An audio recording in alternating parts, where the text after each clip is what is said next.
Hi అండి, అందరికీ నమస్కారం. రిటైర్డ్ ఉద్యోగులకు సంబంధించి ఒక ముఖ్య అప్డేట్ అయితే రావడం జరిగింది.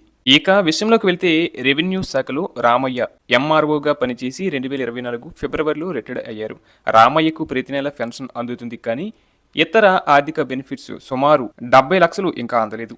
ఎప్పటికి అందుతాయో కూడా తెలియదు.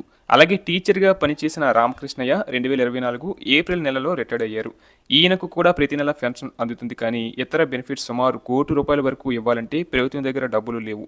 అలాగే పంచాయతీరాజ్ శాఖలో పనిచేస్తున్న కృష్ణమూర్తి జీపీఎఫ్ నుండి 6 లక్షలకు కావాలని, ఎర్న లీవ్ నుండి ₹1,00,000 కావాలని ప్రభుత్వానికి అర్జీ పెట్టుకుని 6 మాసాలైంది. ఇప్పటి వరకు అర్జీకి అతి గతి లేదు. ఉద్యోగులకు, రిటైర్డ్ ఉద్యోగులకు జీతాలు, పెన్షన్లు చెల్లిస్తున్న ప్రభుత్వం బిల్లులు, బెనిఫిట్స్ మాత్రం ఎందుకు చెల్లించడం లేదు? ఎందుకంటే వేలాది కోట్ల రూపాయలు అవసరం కాబట్టి. ప్రభుత్వ ఖజానాలో డబ్బు లేదు కాబట్టి ఉద్యోగులకు చెల్లించాల్సిన బిల్లులు, రిటైర్డ్ ఉద్యోగులకు చెల్లించాల్సిన బెనిఫిట్స్ అన్నిటినీ రేవంత్ రెడ్డి ప్రభుత్వం పెండింగ్లో పెట్టేసింది. మరి సమస్యకు పరిష్కారం ఏంటి? పరిష్కారం కనుచూపు మేరలో ఎక్కడా కనిపించడం లేదు. తెలంగాణ ప్రభుత్వం గ్లోబల్ సమ్మిట్ నిర్వహిస్తే దాదాపు 5 లక్షల కోట్ల ఒప్పందాలు జరిగాయి. మూసీ నది బ్యూటిఫికేషన్ కోసం 20,000 కోట్లు ప్రభుత్వం ఖర్చు పెట్టబోతున్నట్లు ముఖ్యమంత్రి యనమల రేవంత్ రెడ్డి ప్రకటన. అలాగే మెట్రో ప్రాజెక్టు నిర్వహణకు ఎన్ని వేల కోట్లైనా ఖర్చు చేసి ప్రభుత్వమే నిర్వహిస్తుంది. కోట్ల మంది మహిళలను ప్రభుత్వం కోటీశ్వరులను చేసేందుకు ప్రభుత్వం కృషి చేస్తుంది. ఈ ప్రకటనలన్నీ ఏమిటో అనుకుంటున్నారా? రేవంత్ మాట్లాడితే లక్షల కోట్ల రూపాయలు, వేల కోట్ల రూపాయలకు తగ్గటం లేదు. ఇంట్లో ఈగల మోత, బయట పల్లకి మోత అన్నట్లుగా ఉంది రేవంత్ ప్రభుత్వ వ్యవహారం. ఏ ప్రభుత్వానికైనా ఉద్యోగులే కొండంత బలం. అలాంటి ఉద్యోగులు, రిటైర్డ్ ఉద్యోగుల ఆర్థిక అంశాలే అస్తవ్యస్తంగా తయారయ్యాయి. ఇప్పుడు విషయం ఏంటంటే ఉద్యోగులకు, రిటైర్డ్ ఉద్యోగులకు ప్రతి నెల జీతాలు, పెన్షన్లు ఇస్తున్న తెలంగాణ ప్రభుత్వం బిల్లులను మాత్రం చెల్లించడం లేదు.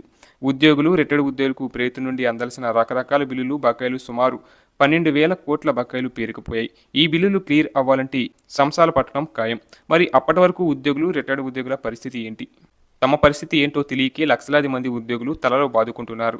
ఉద్యోగులు సుమారు 3.5 లక్షల మంది, రిటైర్డ్ ఉద్యోగులు దాదాపు 2.5 లక్షల మంది ఉంటారు. సుమారు 6 లక్షల మంది రకరకాల ఆర్థిక అంశాల్లో ఇబ్బందులు పడుతున్నారు. పిల్లలు పై చదువులకని, వివాహాలకని, ఆపరేషన్లకు, ఇళ్ల కొనుగోలు తదితర అవసరాలకు రిటైర్మెంట్ బెనిఫిట్స్లో నుంచి డబ్బు ఖర్చు పెట్టాలని అనుకున్న వేలాది మందికి ప్రస్తుత పరిస్థితి మింగుపడటం లేదు. రిటైర్మెంట్ సందర్భంగా అందాల్సిన బెనిఫిట్స్ ఏవీ రాకపోవడంతో అంతకుముందు ఉద్యోగంలో ఉన్నప్పుడు వేసుకున్న ప్రణాళికలన్నీ తలకిందులైపోతున్నాయి. మాట్లాడితే లక్షల కోట్లు, వేలాది కోట్లని చెబుతున్న ప్రభుత్వానికి ఉద్యోగులు, రిటైర్డ్ ఉద్యోగులకు చెల్లించాల్సిన బిల్లులు, బెనిఫిట్స్ను క్లియర్ చేయడం తలకు మించిన భారమైపోయింది. అసలు ఆ సమస్య ఎక్కడ మొదలైందంటే రేవంత్ ప్రభుత్వానికి అసలు ఈ సమస్య అంతా గత కేసీఆర్ ప్రభుత్వంలోనే మొదలైంది. ఎలాగంటే 2021 లేదా అంతకుముందు రిటైర్డ్ అయిన ఉద్యోగులకు బెనిఫిట్స్ రూపంలో చెల్లించాల్సిన వేలాది కోట్ల రూపాయలు సర్దుబాటు చేయడం కేసీఆర్కు కష్టమైంది. అందుకని ఏం చేశారంటే 2021లో రిటైర్డ్ అవ్వాల్సిన ఉద్యోగులు పదవి విరమణ వయసును మరో 3 ఏళ్లు పెంచారు. ఉద్యోగుల రిటైర్మెంట్ 58 ఏళ్ల నుంచి 61 ఏళ్లకి పెరిగింది. దాంతో ప్రభుత్వానికి రిటైర్డ్ అయిన ఉద్యోగులకు చెల్లించాల్సిన వేలాది కోట్ల రూపాయలు బెనిఫిట్స్ భారం తగ్గిపోయింది. అప్పట్లో 3 ఏళ్ల రిటైర్మెంట్ వయసు పెరిగిన ఉద్యోగుల్లో చాలామంది 2023 ఎన్నికల్లో కాంగ్రెస్ ప్రభుత్వం వచ్చిన తర్వాత రిటైర్డ్ అయ్యారు. దానివల్ల ఏమైందంటే ఉద్యోగులకు చెల్లించాల్సిన వేల కోట్ల భారం రేవంత్ ప్రభుత్వం మీద పడింది. అప్పటికే పెండింగ్లో ఉన్న రకరకాల బిల్లులు, అస్తవ్యస్తంగా తయారైన ఆర్థిక పరిస్థితి కారణంగా కాంగ్రెస్ ప్రభుత్వం రిటైర్డ్ అయిన ఉద్యోగులకు బెనిఫిట్ చెల్లించలేకపోయింది. ప్రభుత్వం దగ్గర డబ్బులు లేని కారణంగా రిటైర్డ్ ఉద్యోగులకు చెల్లించాల్సిన gratuity, leave encashment, GPF commutation అన్నిటినీ పెండింగ్లో పెట్టేసింది. అలాగే రిటైర్డ్ ఉద్యోగుల సంఘం ఖమ్మం జిల్లా అధ్యక్షులు మెదరమెట్ల సుబ్బయ్య మాట్లాడుతూ 2023 డిసెంబర్లో కాంగ్రెస్ అధికారంలోకి వచ్చిన తర్వాత 1 డిఏ మాత్రమే ఇచ్చిందని చెప్పారు. బీఆర్ఎస్ సాయంలో పెండింగ్లో ఉన్నవి కలుపుకొని మొత్తం 6 డిఏలు ప్రయత్నం బకాయి పడిందని అన్నారు.